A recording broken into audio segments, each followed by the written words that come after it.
Burr, and it's time for the Monday Morning Podcast for Monday, January 5th, 2026. Oh, Jesus, where is this decade going? 2026, what's going on? How are ya? It is the first podcast of 2026. Let's hope it's going to be a good year. Hi, everybody. Let's hope. Let's hope. Well, Jesus Christ. Let's hope they shut down the fuck. What if they just shut the internet off?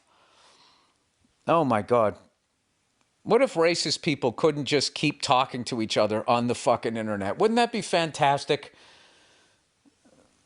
Oh, my God. It's like fucking...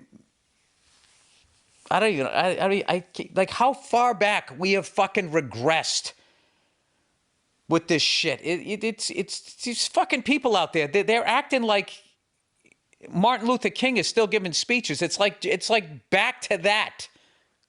It's fucking unbelievable. Anyway, with that positive note, hopefully this will be a good fucking year. I don't know, man. I don't know. Who knows? Who knows what happens? All you can do is just fucking try to be a good person yourself. I'm still in a good mood. I am fucking a month and 3 days. I have not lost my temper. I've gotten upset. I've been flustered, but I've stayed out of anger, which has been amazing for me and kind of blocked out like Mondays for me. Mondays is my mental health day. I go to therapy. I do my yoga. You know, I've been like meditating. Meditating is frustrating for me because I used to be able to do it. And I would just concentrate on like my stomach going up and down when I was breathing. And it was almost like I had my eyes closed, like I was looking down at it. My whole body would get relaxed. And then after doing that for, I don't know, a couple of minutes, it would almost be like I would then look straight ahead or look up with my eyes closed. And then all of a sudden my stomach would feel like it was 100 feet away from me. And I felt like I was floating. And I used to listen to Jane's Addiction's 3 days. I'd listen to that song into like, what is the next one? Dun, dun, dun, dun, dun, dun, dun, dun. Then she did at the corner store. All that really, whatever that effect David Navarro had on his guitar. The flange, is that what it is? I don't know what it is, but that's a very sort of trippy, floating sound. And I used to do it. And I remember my brother would come in, and if he saw me do it, this is when I was still living at home. This is how long ago it was. My brother would come in, and if he saw me meditating, he'd start going, woo! Ow!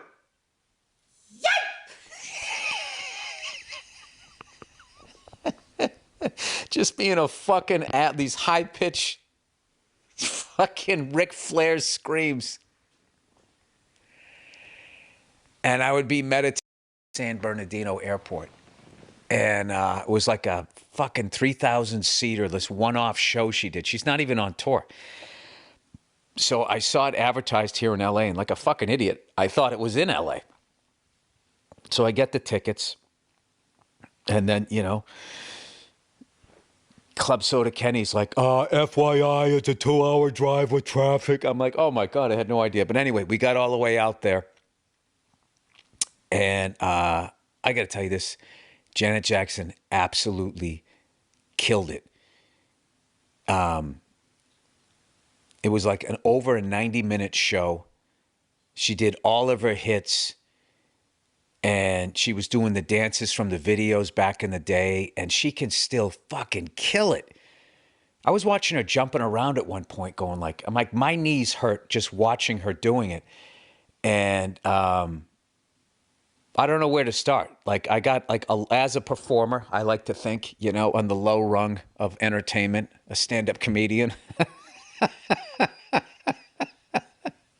We're what they usually, for a music act, they'll put us on in front of them to kill time before people see the actual entertainment, right? So, but despite that, just the level of professionalism, because she wasn't on tour. This was like a one-off show. And, you know, I hate to say this, a lot of performers kind of walk their way through it. if they're usually, she usually plays venue. All right, we've all had our problems with Bill Burr lately, but I just got to be honest and I just got to say it. That was a spot on Club Soda Kenny impersonation. It's going to give Bill his due.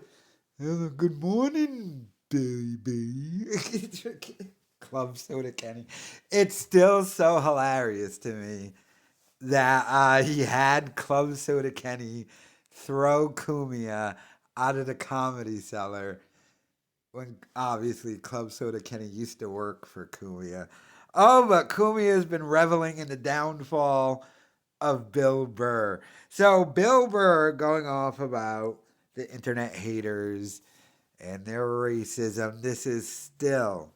He's still butthurt about that stupid Riyadh Comedy Festival. So much so that he still, like on a weekly basis, talks about it. He'll throw in little references to it. And even I stopped making videos about it because I was just like, all right, we got it. But like on this one now, the racism thing, because he likes to sneak that in there. Because anytime Bill starts complaining about the internet, he's talking about people complaining about him. And the number one thing he's always going to go to is the my wife is black, that's why I'm getting hate, which is true to some degree. Trust me, Bill Burr sees all of that stuff. That was the thing he said to Kumia when Kumia tried to go up to him and talk to him at the Comedy Cellar. Kumia just strolled up to Bill Burr and was like, hey, Bill. And Bill was like, why are you talking to me when you're trashing my wife? Then he had Club Soda Kenny eject Kumia. I just imagine Club Soda Kenny throwing him out the door, cartoon style, Kumia landing and bouncing. And then, like, Jack Daniels and guns and pacifiers flying out of his shirt. I don't know. But the Bill Burr thing, blaming the internet, it's still all stemming from that Riyadh Comedy Festival in which he received criticism. He got the most backlash, lost a ton of subscribers, pretty much killed his podcast, and he never addressed taking the money. He just blamed everyone, called out Mark Maron, was like, yo, I can't wait to see him. He basically said what Mark Maron, it's on site, but said when he sees Mark Maron's immediately going to turn into a bitch and start apologizing. He's probably right about that, just to be honest with you.